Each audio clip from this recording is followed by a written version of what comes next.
Hello friends, मैं Shyam Upadhyay yes 10 education में आपका स्वागत करता हूं। आज हम लोग उत्तर मुगल काल के बारे में पढ़ेंगे। उत्तर मुगल काल जो कि औरंगजेब के बाद का काल है और इसका काल 1707 ईस्वी से लेकर 1862 ईस्वी तक चला। वैसे अगर भारत में मुगलों का उत्तर मुगल काल अगर पूर्व से देखा जाए 1707 ईस्वी से लेकर 1857 की क्रांति तक चला, क्योंकि 1857 ईस्वी में बहादुर शाह द्वितीय को अंग्रेजों द्वारा उनको रंगून भेज दिया जाता है और 1857 से लेकर 1862 तक बहादुर शाह द्वितीय जो है वह रंगून में निर्वासन का जीवन बिताते हैं और 1862 ईस्वी में इनकी मृत्यु हो जाती है। इसलिए इनका काल 1707 ईस्वी से 1857 ईस्वी तक पूर्ण भारत में मुगलों का उत्तर मुगल काल चला। उत्तर मुगल काल इसे इसलिए कहते हैं क्योंकि 1707 से लेकर 1857 ईस्वी तक मुगलों के कई राजा आए जो कि एक से एक मूर्ख और अय्याश थे। कोई ऐसा राजा नहीं था जो कि स्थापत्य कला या कोई नई नीति को अपनाए या साम्राज्य का विस्तार करे। तो इनके काल में कोई साम्राज्य विस्तार करने वाला या अपने शासन व्यवस्था को पूर्ण रूप से बांधे रखने वाला कोई राजा नहीं था। और इनमें जो है इन्हीं लोगों के काल में मुगलों का काल धीरे धीरे कमज़ोर होता गया और कमज़ोर होने के साथ साथ जो है यह बिखर गया। अंततः मुगलों को भारत से पूरी तरीके से मुगलों का पतन हो गया। तो मुगलों का पतन होने का मेन कारण ये था कि जब औरंगजेब अपने अंतिम 50 वर्ष को दक्षिण भारत में पूरी तरह व्यतीत करता है। जब दक्षिण भारत में पूरी तरह व्यतीत करता है, अपने केंद्र पर ध्यान नहीं देता है, तो उस दिल्ली के आसपास के जितने भी क्षेत्रीय शासन व्यवस्था थी वहाँ के आसपास के राजा अपने आप को धीरे धीरे स्वतंत्र करने लगे, क्योंकि वहाँ पर मुगलों की पकड़ कमज़ोर हो गई। और धीरे धीरे पुर्तगाल, विदेशी यूरोपीय कंपनियां जैसे पुर्तगाल, ईस्ट इंडिया कंपनी, डच, फ्रांसीसी, ये लोग धीरे धीरे अपने प्रभाव को वहाँ पे जमाने लगे। तो अगर बात किया जाए कि सर्वप्रथम मुगलों के काल में उत्तर मुगल काल के बारे में बात किया जाए तो 1707 ईस्वी में जब औरंगजेब की मृत्यु होती है, तो उस समय औरंगजेब के 3 पुत्र थे। औरंगजेब के 3 पुत्रों में एक पुत्र का नाम मुअज्जम, दूसरे पुत्र का नाम आजम और तीसरे पुत्र का नाम था कामबख्श। ये 3 पुत्र थे, मुअज्जम, आजम और कामबख्श। इन 3 पुत्रों में से आपस में उत्तराधिकार के लिए युद्ध लड़ा गया। क्योंकि यह उत्तराधिकार युद्ध तब होता है जब कोई राजा अपने अंतिम समय में अपने किसी एक योग्य पुत्र को अपना राजगद्दी नहीं सौंपता है। तो यही हुआ कि औरंगजेब की मृत्यु हो गई, लेकिन इसके अपने अंत में किसी को अपना उत्तराधिकार नहीं बनाया हुआ था।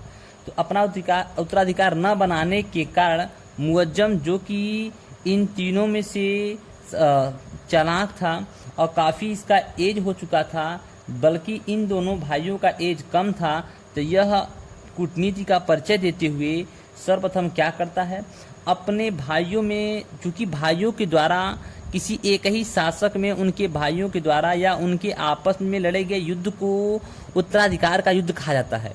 तो इस प्रकार से उत्तराधिकार के युद्ध को देखा जाए तो मुअज्जम, जो कि औरंगजेब का लड़का था मुअज्जम, यह क्या करता है, सर्वप्रथम जजाऊ का युद्ध लड़ता है। उस जजाऊ का युद्ध 1707 ईस्वी में होती है और किसके होती है, मुअज्जम तथा आजम के बीच होती है।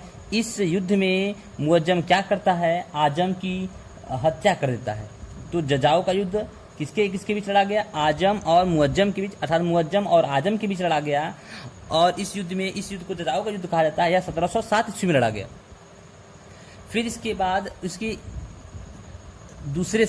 दूसरे साल अर्थात कह सकते हो कि 1709 ईस्वी में बीजापुर का युद्ध लड़ा गया। और यह बीजापुर के युद्ध में मुअज्जम अपने दूसरे भाई कामबख्श से युद्ध लड़ता है और उस युद्ध में भी कामबख्श की कामबख्श की हार होती है और कामबख्श की उसी युद्ध में हत्या कर देता है। तो इस प्रकार अब औरंगजेब के बाद उसका अगला मुगलों का अगला जो सत्ता मुअज्जम के हाथों में आ जाता है, जो कि मुअज्जम एक 65 वर्षीय राजा था और यह बहादुर शाह प्रथम के नाम से गद्दी पे बैठता है। बहादुर शाह प्रथम के नाम से गद्दी पे बैठता है और यह गद्दी अपना जो है राज्याभिषेक लाहौर के पास करवाता है। और यह एक बहुत ही शांति प्रिय, अर्थात यह इसकी उम्र काफ़ी हो चुकी थी, इसलिए यह किसी भी प्रकार से किसी भी जो है राजपूतों से या मराठों से किसी भी प्रकार का युद्ध नहीं चाहता था। थोड़ा सा इनके बारे में थोड़ा सा मुगलों के उत्तराधिकार को थोड़ा देखा जाए तो अगर बात किया जाए बहादुर शाह प्रथम, जिसका नाम मुअज्जम था, बहादुर शाह प्रथम का शासनकाल 1707 ईस्वी से लेकर 1712 ईस्वी तक चला।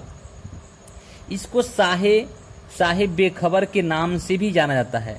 उसका कारण क्या है अभी मैं आगे बताऊंगा। साहिब बेखबर इसको क्यों कहा जाता है, क्योंकि यह एक काफ़ी उम्र दराज का राजा था और यह शांति प्रिय ढंग से अपने राज्य व्यवस्था को चलाना चाहता था और किसी भी मराठों या राजपूतों से किसी प्रकार का युद्ध नहीं चाहता था। इसलिए यह अपने युद्ध नीति को एकदम शांति प्रिय जीवन से जीना चाहता था और किसी से युद्ध नहीं लड़ा, इसलिए इसे साहिब बेखबर के नाम से पुकारा गया। यहाँ तक कि यह मराठों को खुश करने के लिए मराठों के जो एक पुत्र सांभाजी के पुत्र को भी मुगल कैद से आज़ाद कर दिया। कौन? बहादुर शाह जो है मुगलों के जो संभाजी का जो पुत्र था, मुगलों के कैद में बंधा हुआ था, उसको भी आज़ाद कर दिया ताकि मराठों और मुगलों के बीच का संबंध जो है अच्छा हो जाए। इससे पहले औरंगजेब के काल में क्या था कि इनके बीच का जो है रिलेशन में काफ़ी खटास पड़ गया था। तो इस अब 1707 ईस्वी से लेकर 1712 ईस्वी तक बहादुर शाह हुआ। आगे चल के बहादुर शाह की जो है मृत्यु हो जाती है। जब बहादुर शाह की मृत्यु हो जाती है तो उसके बाद अगला राजा जो बनता है वो कब बनता है? जहांदार शाह। जहांदार शाह का शासनकाल 1712 ईस्वी से 1713 ईस्वी तक मात्र 1 वर्ष तक चला। मात्र 1 वर्ष तक 1712 से लेकर 1713 ईस्वी तक चला और इसे लंपट मूर्ख कहा जाता है। इसको लंपट मूर्ख कहा जाता है क्योंकि जहांदार शाह कोई भी अपने राजपाट में एकदम ध्यान नहीं देता था। पूरी तरीके से यह एक महिला के प्रेम में आसक्त था, मुग्ध था। हालांकि अभी जस्ट आगे देखा जा रहा है तो 1712 से 1713 के बीच कौन अपनी शासन व्यवस्था चलाता है? तो वह था जहांदार शाह। और इसके बाद अगर बात किया जाए कि अगला राजा जहांदार शाह के बाद कौन बनता है? जहांदार शाह के बाद जहांदार की इस दुर्व्यवहार को देखकर फर्रुख सियर जो है 1713 ईस्वी से 1719 ईस्वी तक राजा रहता है और यह किसकी हत्या करता है? जहांदार शाह की हत्या कर देता है। जहांदार शाह की हत्या कर देता है। इस अब फर्रुख सियर के कुछ व्यवहार के कारण इसे घृत कायर भी कहा जाता है। इसके कुछ व्यवहार के कारण इसे घृत कायर भी कहा जाता है। और इसे क्यों ऐसा कहा जाता है मैं हम लोग अब जस्ट आगे देखेंगे। अब 1719 ईस्वी में जब फर्रुख सियर की हत्या कर दी गई तो इसके बाद अर्थात अगर बात किया जाए कि फर्रुख सियर की हत्या भारतीय मुसलमानों में 2 भाई थे, सैयद बंधु जिनको कहा जाता है, उन्हीं की मदद से फर्रुख सियर की हत्या की गई। और फर्रुख सियर की हत्या करके अगला राजा किसको बनाया जाता है? उन्हीं सैयद बंधु द्वारा रफ़ी उद दर्जात को। रफ़ी उद दर्जात 1719 ईस्वी में यह राजा बनता है। अर्थात यह 28 फरवरी 1719 ईस्वी में राजा बनता है, लेकिन इसको टीबी रोग हो जाने के कारण मात्र 4 महीने तक ही रहता है। जून में इसकी मृत्यु हो जाती है। तब सैयद बंधुओं द्वारा रफ़ीद उद दर्जात के बाद रफ़ीद उद दौला को बनाया जाता है। रफ़ीद उद दौला को भी 1719 ईस्वी में बनाया जाता था। जून 1719 ईस्वी में बनाया जाता है और इसको जो है पेचिस के कारण 1719 ईस्वी में इसकी भी मृत्यु हो जाती है। फिर इसके बाद रफीद उद दौला के बाद जो है सैयद बंधुओं द्वारा मोहम्मद शाह को राजा बनाया जाता है। और मोहम्मद शाह जो है 1719 ईस्वी से लेकर 1748 ईस्वी तक राजा रहता है। और मोहम्मद शाह को यह पता था कि सैयद बंधुओं का ही यह जो है सैयद बंधु ही हमको बनाए हैं, तो आगे चलकर जिस प्रकार फर्रुख सियर की हत्या किए हैं उसी प्रकार हमारी भी हत्या कर सकते हैं। इसलिए वह अपने कूटनीति का परिचय देते हुए मोहम्मद शाह क्या करता है कि उन्हीं सैयद बंधुओं का ही हत्या कर देता है। और सैयद उसी मोहम्मद शाह को रंगीला बादशाह के नाम से भी जाना जाता है, मोहम्मद शाह को। और इसी मोहम्मद शाह के ही काल में क्या हुआ कि कई क्षेत्र, मुगलों के कई क्षेत्र जो है अपने स्वतंत्र राज्य की घोषणा कर लेते हैं। अगर देखा जाए कि अगर इस प्रकार से देखा जाए, मुगलों के जो मोहम्मद शाह थे उनके काल में किस जगह पे जो है अपने स्वतंत्रता की, किस जगह पे कौन सा राजा अपने क्षेत्र में स्वतंत्रता की घोषणा करता है। तो अगर बात किया जाए अवध, जो कि वर्तमान में उत्तर प्रदेश है, अवध के क्षेत्र में शहादत खां क्या करता है, अवध के क्षेत्र में शहादत खां यह अपने राज्य में स्वतंत्रता की घोषणा कर लेता है। अब बताइए, मोहम्मद शाह एक जो कि रंगीला बादशाह के नाम से इसको जाना जाता है, यह जब इसके शासनकाल में अवध के क्षेत्र में शहादत खां स्वतंत्रता की घोषणा करता है, तो इसको अपने राज्य में इसको अवध को वापस मिलाना चाहिए था, लेकिन यह इस प्रकार का कोई कार्य नहीं करता है। और शहादत खां इस अपने क्षेत्र में जो है शासन व्यवस्था को चलाने लगता है। और बंगाल की बात किया जाए, बंगाल, बिहार, उड़ीसा जो कि तीनों एक ही क्षेत्र में रहा करते थे, उसके काल की अगर बात किया जाए तो उस काल में मुर्शिद कुली खां, बंगाल के क्षेत्र में मुर्शिद कुली खां अपने राज्य में स्वतंत्रता की घोषणा कर देता है। और वहां भी मोहम्मद शाह के ही काल में हुआ, और वहां भी मोहम्मद शाह उसके लिए भी कुछ कोई नया नीति नहीं अपनाता है या कुछ कार्य नहीं करता है जिससे कि बंगाल वापस मुगलों के साम्राज्य में मिल जाए। यहाँ भी कुछ नहीं किया। फिर अगर बात किया जाए हैदराबाद में चिनक्लीज खां यह हैदराबाद में अपने आप को अपने राज्य के स्वतंत्रता की घोषणा करता है। और यहाँ भी जो है मोहम्मद शाह के ही काल में होता है, और इस पर भी वह ध्यान नहीं देता है। अगर इससे पहले बात किया जाए कि कोई भी मुगल बादशाह रहा है, उसके आसपास कोई भी अगर राज्य अपने साम्राज्य में या अपने स्थान जिस जगह पर वह है वहां पे यदि कोई स्वतंत्रता की घोषणा करता है, तो मुगल बादशाह वहां पे आक्रमण करके उसको वापस अपने मुगल सेना में मिलाते थे, मुगल साम्राज्य में मिलाते थे। लेकिन इन सभी उत्तराधिकारियों के इस प्रकार के कार्य को देखते हुए इसे उत्तर मुगल की श्रेणी में रखा गया, क्योंकि यह अपने साम्राज्य विस्तार के लिए किसी भी प्रकार का कार्य नहीं कर रहे थे।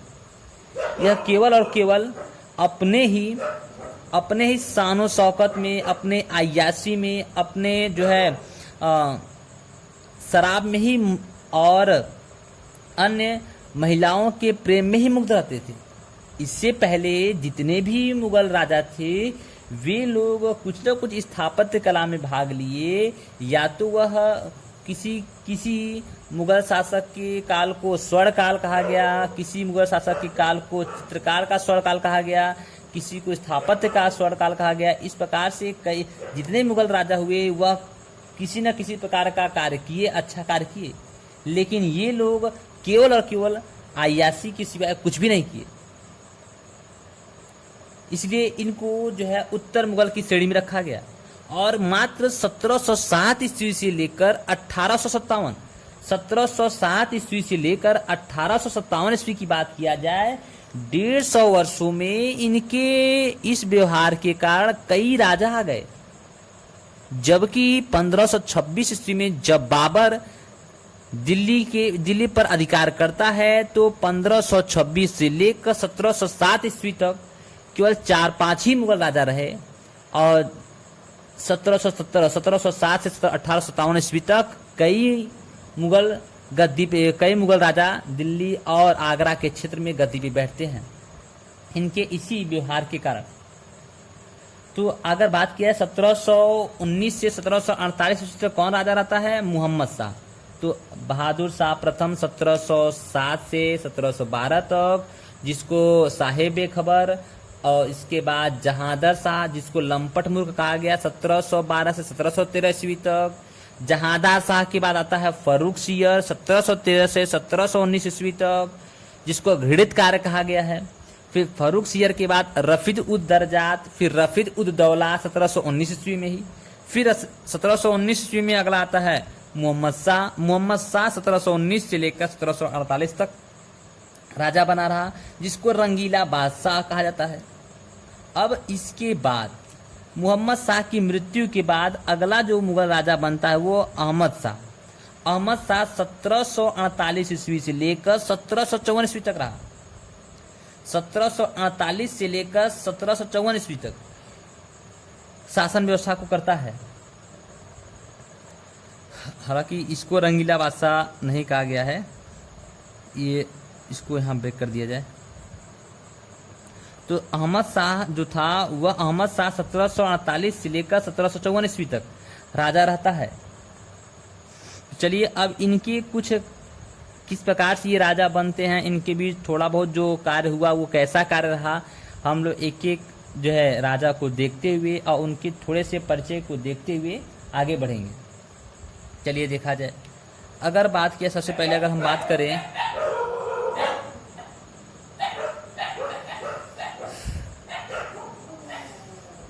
सबसे पहले बात किया जाए जब मुअज्जम अर्थात बहादुर शाह प्रथम जब 65 वर्ष की आयु में दिल्ली के अर्थात लाहौर के क्षेत्र से वह अपने आप को राजा घोषित करता है और गद्दी पे बैठता है, तो उस समय संभाजी के पुत्र मुगल कैद से आज़ाद कर देता है। संभाजी के पुत्र को मुगल कैद से आज़ाद कर देता है और जजिया कर को भी क्या करता है, वह समाप्त कर देता है। जजिया कर को भी समाप्त कर देता है और यह इसकी नीति मराठों और राजपूतों के प्रति मैत्रीपूर्ण नीति अपनाना चाहता था। इसीलिए ये आसपास के राजपूतों से और मराठों से किसी भी प्रकार का युद्ध नहीं करना चाहता था। और यह अपने ही काल में क्या करता है कि जजिया कर को भी, बहादुर शाह प्रथम जजिया कर को भी समाप्त कर देता है। और इसी के काल में सिखों के साथ संबंधों को बेहतर करने के लिए सिखों के 10वें गुरु गोविंद सिंह इससे जो है मिलने जाते हैं। लेकिन क्या होता है, कुछ दुर्घटना के कारण उनकी क्या हो जाती है, हत्या कर दी जाती है, जिसके कारण जो है सिख यह समझने लगते हैं कि इनकी हत्या साजिशों के कारण बहादुर शाह ने ही करवाया है, जबकि ऐसा कुछ नहीं था। तो 1700 अगर बात किया जाए कि 10वें गुरु गोविंद सिंह जो थे, इसी के काल में उनकी हत्या कर दी गई गुरु गोविंद सिंह की। तो अब सिखों के बीच जो संबंध अच्छे होने थे वह पुनः खराब हो गए। और इसी 1700 अगर बात किया जाए कि 1711 ईस्वी में, इसी के काल में 1711 ईस्वी में एक डच प्रतिनिधि मंडल जिसका नाम है जोसुआर केटला,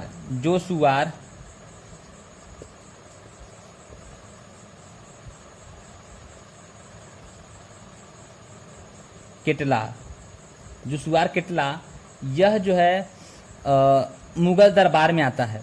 मुगल दरबार में आने वाला एक डच प्रतिनिधि 1711 ईस्वी में आता है, जिसका नाम था जोसुआ केटलार था। इसी के शासनकाल में आया था। और जब जो है सिखों के 10वें गुरु गोविंद सिंह की हत्या कर दी जाती है, तो इसके बाद जो है इनके बाद गुरु की पदवी को बंद कर दिया जाता है। तो अब क्या चलने लगता है, गुरु की पदवी के बाद जो है बंदा की पदवी चलने लगती है, अर्थात वह गुरुओं के रक्षा के लिए, गुरुओं के किताबों की रक्षा करने के लिए बंदा आता है सामने, जिसको बंदा बहादुर कहा जाता है।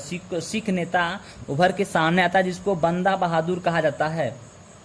तो और इसी बंदा बहादुर जो है अपने आप को सच्चा बादशाह, बंदा बहादुर अपने आप को सच्चा बादशाह भी कह के पुकारता था। 1712 ईस्वी में सिख नेता बंदा बहादुर के विरुद्ध एक सैन्य अभियान 1712 ईस्वी में बहादुर शाह की मृत्यु हो जाती है। बहादुर शाह की मृत्यु जो होती है 1712 ईस्वी में, 1712 ईस्वी में बहादुर शाह की मृत्यु हो जाती है।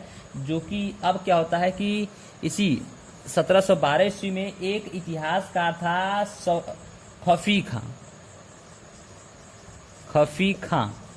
जो खफी खां इतिहासकार था, उन्होंने ही बहादुर शाह की जब 1712 ईस्वी मृत्यु होती है, 1712 ईस्वी बहादुर शाह की मृत्यु होती है, बहादुर शाह प्रथम की, तो उन्होंने ही इसी जो है बहादुर शाह को साहेब बेखबर के नाम से पुकारा।